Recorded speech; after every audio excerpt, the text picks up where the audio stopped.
The following production is intended for entertainment purposes only. We are not legal professionals. We do not speak for any government agency, and the opinions expressed here are our own. Relax. Yep. Raise that roof, son. The root. What's going on, dude? Nothing. I've had a pretty dang darn tootin' busy day so far already. Yeah, doing what? Yeah, running around, got my hair cut with my oldest son. I thought we were gonna have a really cool bonding time because I had my YouTube music going, just playing slappers, just bangers. He didn't appreciate it at all. Yeah. Well, I'm not totally surprised because I've noticed. I noticed I was your bring this up. Yeah. Well, I've noticed that you certainly don't seem to appreciate good music when I recommend it. So I have to assume that means you're listening to crappy music on your own as well. It's just an assumption that I'm making. Yeah, I mean, that's what I was gonna say. Is that I feel like maybe, according to everyone else, my music sucks. I mean, that's a real possibility that you probably ought to consider. What were you listening to? This one was a little far out there. Wicked Game by Chris Isaac. Yeah. It Yeah. started off with that, and so I cranked it up. I was like, son, listen to this. And his eyes that's legit. His eyes immediately glossed over. But there's a Jack Black remix that I really like. I knew Jack Black would connect to him, maybe, potentially. Pretty much a clone, just was Jack Black's voice. Nothing. And I was like, oh yeah, we'll listen to this. And this is in the parking lot, waiting for the Great Clips to open. Okay. Like if that y'all were doorbusters, huh? Yeah. yeah. I'm like, if that doesn't grab you, what about this? And I put on a band. You probably haven't heard of them. They're a Mongolian metal band called The Who, but it's HU. Okay, so not ringing any bells. No, I'm not up to speed on my Mongolian metal. Well, I mean it shows. They're banging. They're pretty good. So I put on a couple songs, and he put his earbuds in and started playing a Switch while I was playing, just laying out this gold right in front of him. Yeah. You know who's got a really good version of that song is Stone Sour. Oh, really? Yeah, it's legit. It's one of those that is probably better than the original, but it's at least as good. It's solid. How did they get you on that haircut? Like, how did they thin it out so much up top?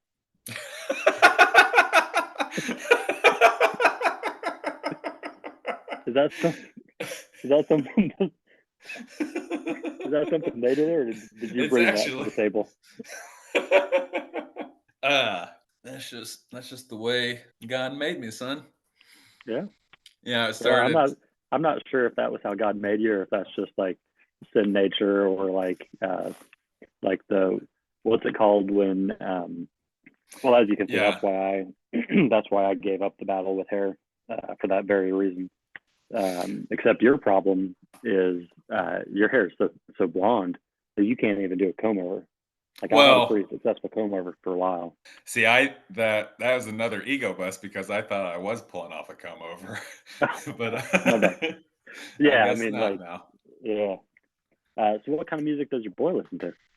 Musicals. He's in chorus, so he likes to listen to the Pentatonics, which are actually really good. Yeah. Have you ever heard of them, the Pentatonics? Yeah. So he likes to listen into things like that, like music like that. He also listens to game music, like video game music. It's just, but it's like synthesized. Music. Yeah, synthesized. Not quite EDM, but it's just like video game music. I hear him playing. I can get down with that. I think I'm going to go to an EDM concert here coming up. I'm not sure. So actually, you might have turned me on to him. Hippie Sabotage. Yeah. Did you? Yeah. Yeah. I don't even know what you would call them, but they're coming to Wichita here next month. I think I'm going to go to the Cotillion. Yeah. They seem like a Cotillion band. Yeah. But yeah, I mean, I don't even know what you would call that style of music, and so it would be the first of that type of concert that I've ever been to. I don't know I if don't know. do they give you ecstasy, or do you have to bring it, or how's that work? I think you're supposed to come BYOB, but like it's supposed to be in your belly by the time you get there. Oh, okay. It's supposed to be absorbed by the time you walk through the gates. So all good vibes by the time you get up to the front.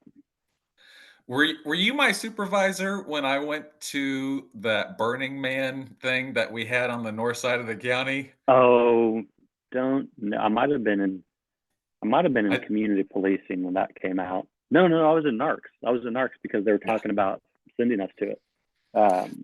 Did it even happen, or did it get canceled? I know Oh we got no, our assignment got canceled. I didn't know if the event happened or not. it happened. Okay, so it was this and that. So that means it was within my first year off of FTD that this happened. Okay. Off of field training. Yeah, I knew nothing about any case law. I was just wild, untamed. Two keys Yeah. before two keys, like the stuff two keys was made out of, Yeah. is what I was. I got dispatched up there. Up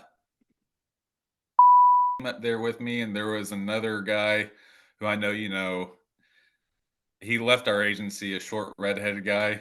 I'll just say his name, but he was on third shift. I think he left the agency when you were there, when you were third shift supervisor. Don't say his name, but give me more clues because this will be fun. He got 94 pounds of weed on a traffic stop, and out of pure dumb luck, running a radar. And that happened when you were our supervisor. You fired him from Did third shift. He went upstairs to judicial, and then he left judicial for another agency. I remember Short, somebody. redheaded. I remember. Oh no, you don't have red hair. Oh, well, what is it? I know you. I know you're talking about though. Okay. Anyway, so he was up there. Him, and me show up, and it's just I'm the new guy, and like we can smell the fragrance driving into the parking lot, and so I'm like, where was it? Was it like in a field or way up on North, like almost out of the county on North Ridge? Okay.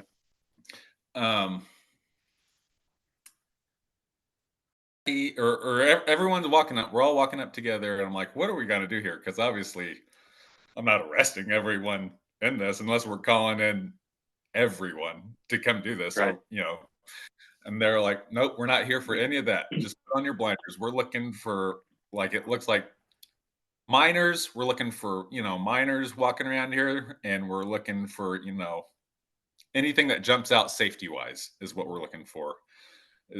And we're just going to do a check, make sure the place isn't crazy, and we're going to leave. Okay, cool. I walk in, we all walk in, and everyone's like, it's the cops. Some people are like, it's the cops. And we're like, we're not here for that. Put it away. We're just doing a safety check. We're all just giggling about that, walking around. And then we get to the karaoke booth, and the guy looks at me like he looks at everyone, and for whatever reason singles me out and was like, do you want to sing karaoke? And I was like, I sure do. Reason. You were putting off major karaoke vibes. Yeah, I sure do. He was like, what do you want to play? And I was like, anything by Weezer. And he was like, not really a Weezer vibe, dude. But I did. I was like, put it on. The Sweater song. Okay. And yeah. And how did I never hear about this? It's just one of many tales. Everybody's got a story to tell. And they're probably all true. But afterwards, the two folks who were with me were like, what the fuck did you just do? They're like, we can't do that, bro. Yeah. And I'm like, hi, I'm Clayton Blackwood. Nice to meet you. Yeah. This is how I get down. So was it a big event? Were there lots of people there? Yeah. Hundreds of people there. I don't know. I don't remember the head count, but there were hundreds of people there, definitely. They had the Burning Man effigy that had not been lit yet. We saw that. Okay. They had a couple different band stages, like one on either end. And then in the middle, on the other corner, there was the karaoke stage that I shut down with that Weezer song. And Like literally, like everybody left. they turned the lights off. There's like, all right, we're done. Yeah. And there's just tents everywhere. It had been raining. It was muddy. And it smelled like Sounds about right.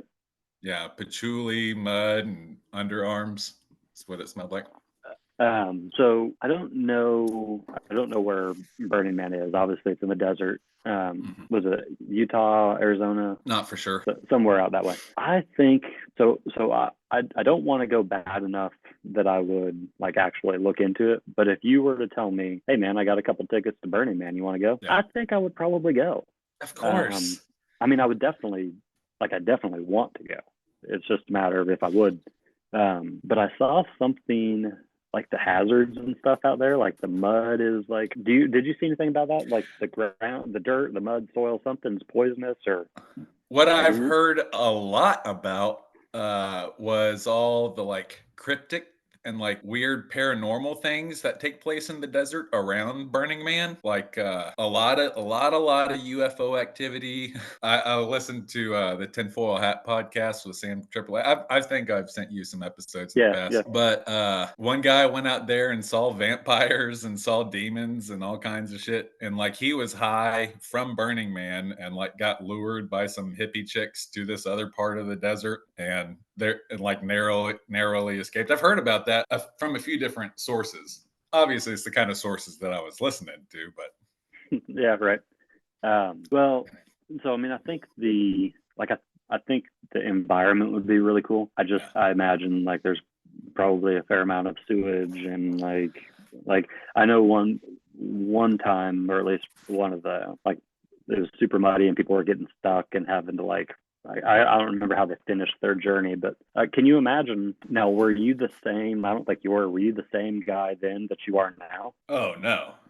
For the Wichita Burning Man. That guy that would jump on stage in uniform at a spot like that, I think that's a fundamental element of me. I don't know. Actually, I probably wasn't as jaded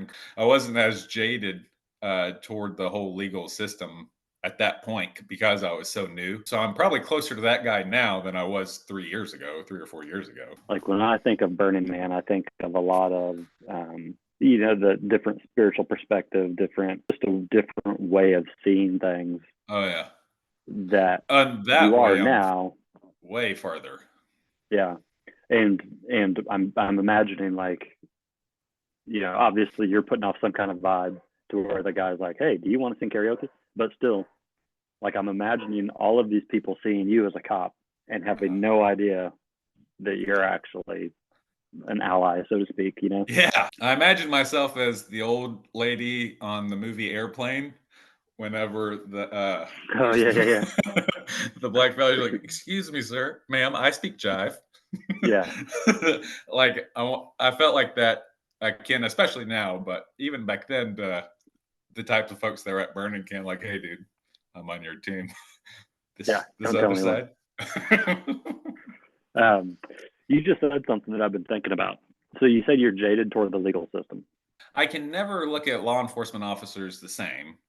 Even though I know every agency is differently and every agency has their own culture and their own procedures, just because of my lenses from my time, I think I know a roundabout way how every cop, because I've gone to trainings and talked to cops from all around America, I know, I just know the difference between perception on the news and even the perception that they want to put forward, like their public face that they want to portray, and my experience, and I think to some degree the reality of every squad room across America.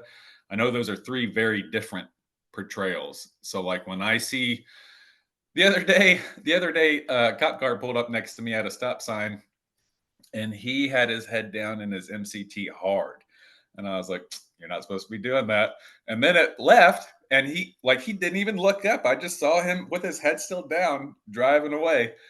And it just got the snowball rolling. Like, if everyone knew that his agency probably had a policy specifically saying he can't do that for some pretty obvious reasons, for all the reasons, there was a disturbance in my neighborhood months ago. And I was just a nosy neighbor and outside on it.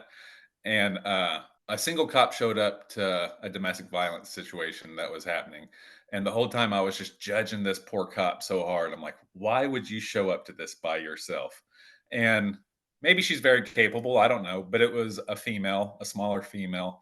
I'm like, why on earth would you show up to a potentially deadly, but definitely an altercation taking place? Why would you show up to this by yourself? Like, what is what's the environment in your squad room? Like, what's the manning like? It's a big county. Maybe they're spread out very far. I hate to think that you didn't know or you weren't trained to sit off and wait for someone. But that's how I'm jaded kind of toward the legal system a little bit, but more toward law enforcement. I thought maybe you were going a different direction, because this is what I was thinking about. I think we've talked before about how the legal system, I don't think, is designed for justice, to keep itself afloat, to perpetuate its existence.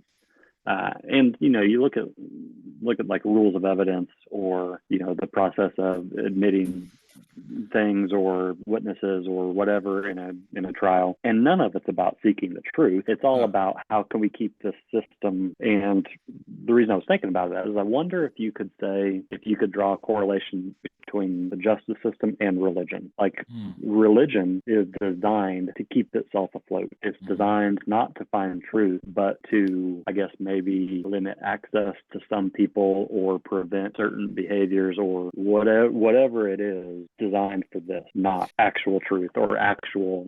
Now I would just leave it at that. Yeah, the church does this, but especially any government entity does this too, is they have to justify the reason for their existence. Like, you have to justify the reason for their existence. And in order to do that, like, if my job is to enforce the law, and the easiest way to do that is for you to see me enforcing the law is to write tickets. By God, every time you see me, I'm going to be writing a ticket, or you're going to think I'm about to write a ticket or something like that. And I'm going to do it where there happens to be more accidents. Are the tickets actually preventing or slowing down these accidents? I don't know, but I had heard different answers to that while I was a cop. I had heard it doesn't affect it at all. Then I had heard, it's the bee's knees and it prevents all accidents. I don't know. Church is also going to find a reason for its existence. Like, if you don't come to church, you're going to go to hell. Yeah. But you also have to, and so, like, by church, in my thought process, I wasn't singling out any specific church or a specific religion. They each have to have the rules, because otherwise there's no distinction between your church and mine. And so if I run an organization, or if I'm a part of an organization, I've got to be able to say, okay, this is the line where you can be in mine, and if you cross that line, you're out. And I don't remember exactly why I was thinking about it, other than, like, I was just kind of thinking of like a universal God, and how a Hindu experience or Buddhist experience may be just as valid as a Western evangelical experience. Each of those, at least from the evangelical perspective, would say, no, this is the box with which you can operate and be called a fill in the blank. So there is versions of that in almost every dogma that I know of, but especially when you get into the Eastern stuff, like, that does not exist in Buddhism, for example. Like a lot of Japan, for example, during its early years, like pre-modern years, and maybe even now, actually. But their historic religion was Shintoism, which was just like their native shamanic gods that they had modernized, as through the ages, but they just had their native gods. Well, Buddhism came in pretty early there, and Buddhism was not a threat to Shintoism, because the Buddhism said, yeah, you can have your gods, take them or leave them. That's actually beyond. That's the point of Buddhism, is that's beyond what really matters. The only thing that matters is right now, how you can control right now. But I think that is a normal part of most religions, but when you get into even Hinduism is kind of loosey-goosey with that, because that's more of a conglomeration of ancient religions that came together under the blanket of Hinduism. Like we've heard examples of this and for Persian gods and for Southwest Asian gods, but in India, what they say most likely happened is there was a lot of these regional gods and these regional pantheons, and over millennia, they had come together, be like, oh, that town's god is actually the brother of my god, my town's god, and we're all the children of these gods, and it eventually leads to their trinity, and above their trinity is the Atman, but the Atman's in everything. The Atman's in. They have a concept of universal God. So did they, in their understanding, is it that these are just different names for the same deities, or they're separate deities? Both. So, and I am not a practicing Hindu. I'm not a scholar on Hinduism, but it's just from my exposure to people and to ideas that I've heard this stuff. But like, I have a Hindu friend that's in my neighborhood, and she works. Her guy is a guy named Ganesh, and he has the body of a man and the head of an elephant. She has elephants all over her yard, elephants all over her house, and I thought it's really cool. But she didn't know that and she still probably doesn't know, but that I'm hip on Hinduism at all. I just walked over there one day and I was like, "Oh, is this Ganesh?" And she was like, "Yes, Ganesh." She was like, "We have many names, but there's only one God." She's like, "There's only one God, but we have many names for him." And he is love and she is, passion and da da da. But there's only one God, but we have many names. But they do have a dogmatic theology too that I think you'll find in some, devout followers. But I get the feeling that most of them have the feeling that my neighbor does, of one God with many names. Yeah. I showed you that book that I got a while back, the Bhagavad Gita. Yeah. Does that sound right? So I'll be real honest. I expected that to be a lot easier to read. I don't know what I was expecting, but holy cow, dude! Even getting through the names, like to set the story up, like it takes so much effort to read the name and think of how you would pronounce it, and then like trying to keep track of, okay, wait a second, this is who now? And they also use many names for the same person. Okay. So they'll, what's your dad's name? William. They'll be like, and Justin the cop, all of his enemies were afraid of William's son.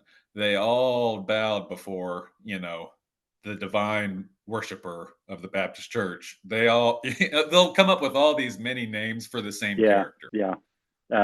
And that's probably maybe a good example. Like his name was William, but he went by Rusty because Russell was his middle name.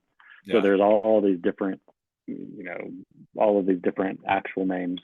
But then it sounds like you're saying they also describe him by his traits. Yes. Is that right?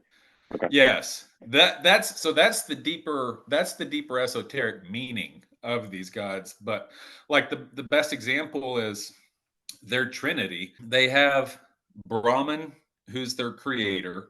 Like it doesn't exactly translate to the Christian Trinity, but it kind of does. But it's just their own thing. They have Brahman, who's the creator, Vishnu, who's the preserver and the protector of life, and they have Shiva, the destroyer.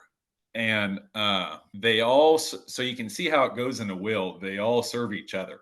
They're constantly creating, protecting, preserving, destroying, which is making way for new creation. And it's an improved creation. But that is, all three of those are the Atman imagining itself as these things. And so like the guy that I like, Hanuman, he's kind of my hero in Hinduism. He is actually an incarnation of Shiva, but he has his own, in this incarnation, he has his own attributes and own characteristics that are specific to just Hanuman. But he's also the son of, like Hanuman, that incarnation is the son of a wind god, and who's the male, and the son of like a virgin. His mother was a virgin, and she was like a special deity, or a smaller deity. So he has characteristics from both of them, and they come from Vishnu's line. the protector and the preserver side. And the main character, yeah. So do they, like, Christianity would say that, that destruction and like disasters, natural or otherwise, are a result of sin. Yeah. They would say that like even floods or fires or like natural disasters would be a result of Shiva. Maybe. I think that would be like some of them would. But I think that would be more like that would be a more folksy or maybe a lower understanding of like of Shiva's characteristics. So yeah, the landslide and the hurricane is Shiva literally doing what Shiva does, destroying to make way for new growth. But their practice is definitely more internal, and they think, and something that they believe in the deeper, but it in the deeper text, but it comes through in all of it, is that the physical world is a manifestation of the spiritual world. It's not two separate things. There's the spiritual world. It's like consciousness was first. Consciousness created all of this stuff, and that's Atman. Is the consciousness, and this is all Atman. We're all Atman. Everything is Atman. Okay. So I was thinking, you're in the same boat that I am with real estate, and having to anytime you work in a commission-based environment, there's maybe fear isn't the right word, but there's always concern for what's next. Like, when's it going to come? What's it going to be? Like, you've closed this deal, now you need another one to take its place. And one of the things I've found is as I kind of pursue the thought of a universal God, or God being the universe, it's interesting. Like, I find it's easier for me to give my future or myself or even my past to the universe and just be good with saying whatever the universe brings is good, and whatever the universe doesn't bring, even if the universe doesn't bring any deals this month or next month, it's all going to work out, because the universe has my back, and the universe is working for me, and the universe wants good. All of those things that the evangelical would say about God, as I think about that belonging to the universe, it just makes a lot of sense. It makes it easier to give up control of the future just by saying I'm giving it to the universe, again, as God, than it would be to say, okay, I'm giving it to God. And I think part of that might be because even growing up in the church and even being a devout follower and very religious guy my whole life, the concept of God with nothing to tie it to, like it's just its own thing, it's hard to conceive for me. Yeah. When I think of the universe and I think of everything in the universe being God, that makes it a lot easier for my mind to comprehend it. But yeah, I guess where I was going with that is, I wonder if when a natural disaster occurs or a man-made disaster, if they look at it like, it's God is good. Yeah. Shiva it's painful, but it's still good. Like if they can release themselves to it, maybe is what I'm trying to say. Yeah. Were you the one that told me the story of there was an Indian guy on a cruise that had a family in India? Mm-hmm. What was that? I mean, we had when we went on our cruise, one of the wait staff was Indian, and I don't remember what I would have told you except that he was gone for like 10 months out of the year, something like that, 10 or 11 months. This was during one of our elevated conversations. Maybe I have a better memory than you do. You may have a different recollection. What do you remember? Well, I just remember him being cheerful, even though he was gone 10 months out of the year. And yeah. That reminds me of like my neighbor's in a similar situation. Her husband's in India, and they're like, "What are you gonna do? Like, it's all good. It's all God. Like in the rain or sunshine, it's God." And that is a key. That's why God is everything. Like even. Okay, join us next week where we pick up right where we left off. It's almost going to seem like we're still in the conversation whenever you pick up. It's crazy. It's the magic of editing. I'm just learning this stuff. It's neat. If you're in the Wichita area and you need your tub resurfaced, call my buddy Jed or his partner Alex at H&L Resurfacing. These are two Marine Corps veterans. They're buddies of mine. We met in college, and the contact number for them is area code 316-209-4674. If you're in the Wichita area and you need to buy or sell yourself a home, call Steadfast Realty.